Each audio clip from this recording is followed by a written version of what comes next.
بسم اللہ الرحمن الرحیم۔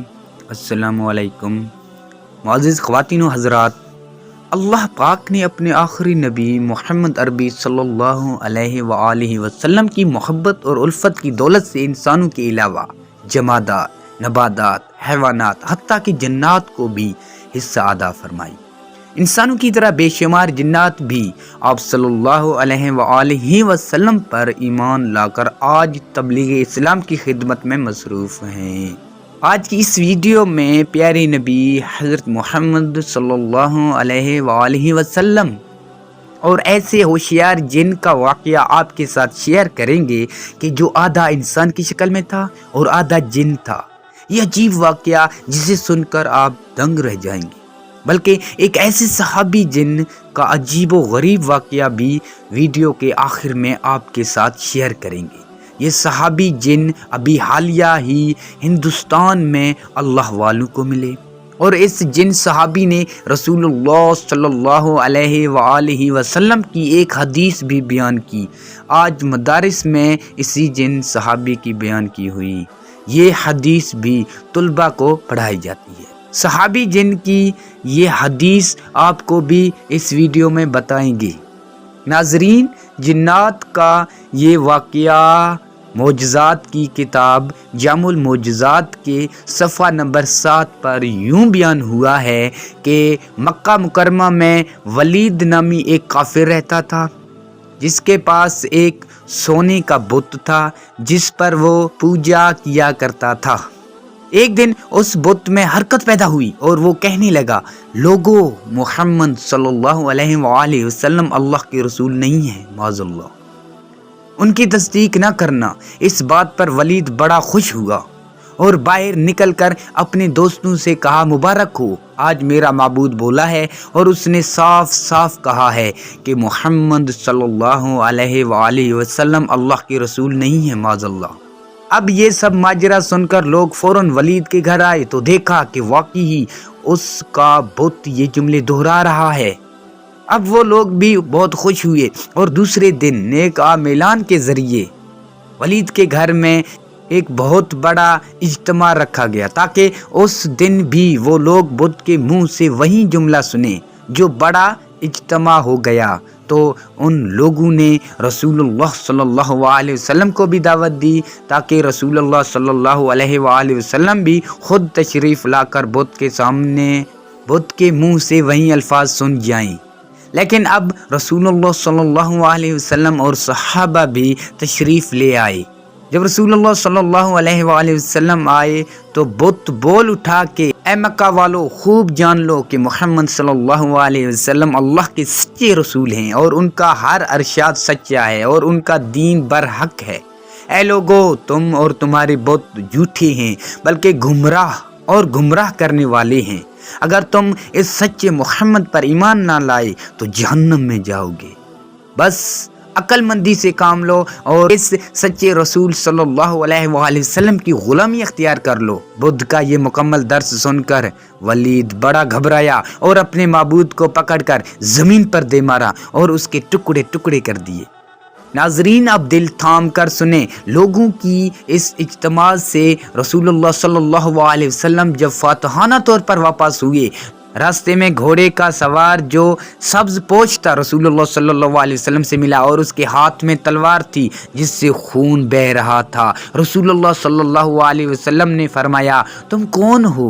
وہ بولا، یا سیدی، یا رسول اللہ صلی اللہ علیہ وسلم، میں جن ہوں اور آپ کا غلام اور مسلمان ہوں، قبل طور میں رہتا ہوں، میرا نام محیم بن العبر ہے، میں کچھ دنوں کے لیے کہیں باہر گیا ہوا تھا، آج گھر واپس آیا تو میرے گھر والے رو رہے تھے، وجہ پوچھی تو معلوم ہوا کہ ایک کافر جن جس کا نام مسور تھا وہ مکہ مکرمہ میں آ کر ولید کے بت میں گھس کر رسول اللہ صلی اللہ علیہ وسلم کے خلاف بکواس کر گیا ہے۔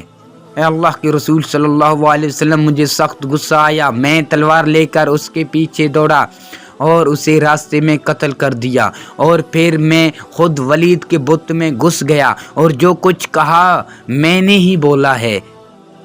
ناظرین، رسول اللہ صلی اللہ علیہ وسلم نے جب یہ سارا قصہ اس مسلمان جن سے سنا تو بڑی مسرت کا اظہار کیا اور اس غلام جن کے لیے دعا فرمائی۔ بلکہ ناظرین، دور نبوت میں جب پیارے نبی حضرت محمد مصطفیٰ صلی اللہ علیہ وسلم مسجد میں بیٹھے تھے تو مدینے میں ایک ایسا جن داخل ہوا جو آدھا انسان کی شکل میں تھا اور آدھا جن۔ اس جن کا قد 40 گز لمبا تھا۔ سب لوگ ڈر کر بھاگنے لگے اور سب لوگ مسجد نبوی میں آئے اور لوگوں نے کہا کہ یا رسول اللہ صلی اللہ علیہ وسلم، ہمیں اس بلا سے بچائیے، وہ بلا سیدھا مسجد نبوی کی طرف آ رہی ہے۔ تو حضور صلی اللہ علیہ وسلم نے کہا کہ تم کیوں ڈر رہے ہو، میں تمہارے ساتھ ہوں۔ اتنے میں وہ جن مسجد نبوی میں داخل ہوا اور اس نے کہا کہ یا رسول اللہ صلی اللہ علیہ وسلم، میں آپ کے پاس ایک آرزو لے کر آیا ہوں۔ تو حضرت محمد صلی اللہ علیہ وآلہ وسلم نے ان سے پوچھا کہ تمہاری کون سی آرزو ہے؟ اس نے کہا کہ یا رسول اللہ صلی اللہ علیہ وسلم، آپ دیکھ رہے ہیں کہ میرے گال سے خون اور پیپ بہہ رہے ہیں اور میرے ہاتھ کھجور کے پتے سے بندھے ہیں۔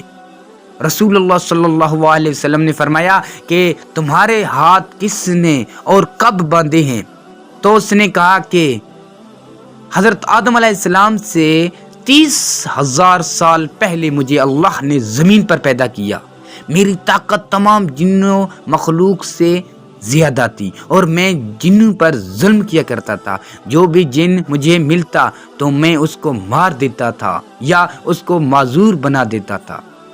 تو ایک دن میرے سامنے سے ایک بہت ہی خوبصورت نوجوان گزرا جو جن مخلوق میں سے نہیں تھا۔ میں نے سوچا کہ اس کو قتل کر دوں، تو میں نے اس نوجوان کو کہا کہ میں تمہیں قتل کر دوں یا معذور کروں؟ تو اس نے کہا کیوں، تم ایسا کیوں کرو گے؟ تو میں نے کہا کہ یہ میرے دل کا شوق ہے، اس کام میں مجھے بہت مزہ آتا ہے۔ تو اس نوجوان نے کہا کہ تم نے آج تک کتنوں کو قتل کیا ہے، کتنوں کو معذور کیا ہے؟ تو میں نے کہا بے حساب لوگوں کو۔ اس نوجوان نے کہا کہ آج میں سب کا حساب کر دوں گا۔ اب یہ سن کر مجھے غصہ آیا تو میں نے اس پر حملہ کیا، لیکن اس نوجوان نے میرا حملہ ناکام کر دیا اور مجھے ایک تھپڑ بھی مارا اور میں ایک تھپڑ سے ہی بے جان ہو گیا۔ پھر اس نے مجھے کھجور کے پتے سے باندھ دیا۔ میرے اندر جتنی طاقت تھی اس کے ایک تھپڑ سے ختم ہو گئی۔ میں نے اس کی بہت منت سماجت کی کہ مجھے معاف کر دو، لیکن وہ جاتے جاتے میری نظروں سے غائب ہو گیا۔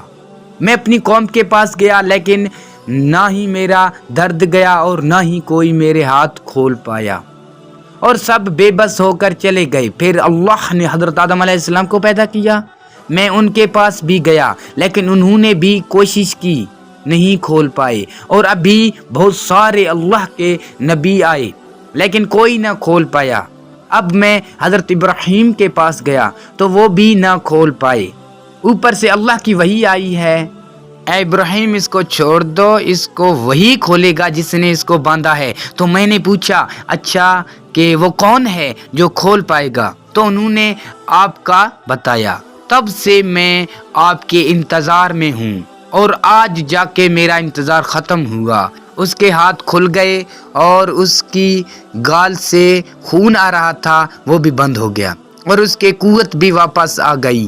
رسول اللہ صلی اللہ علیہ وسلم نے فرمایا کہ اب جاؤ، تم آزاد ہو۔ تو اس نے کہا کہ اب میں کہاں جاؤں، مجھے تو ہزاروں سال بعد حق ملا ہے، اب میں حق کو چھوڑ کر کہاں جاؤں؟ ناظرین، یہ واقعہ اللہ ہی جانتا ہے، لیکن یہ حقیقت ہے کہ اللہ نے جنات سے زیادہ طاقت انسانوں کو دی ہے، بلکہ انسانوں کو اشرف المخلوقات بنایا ہے۔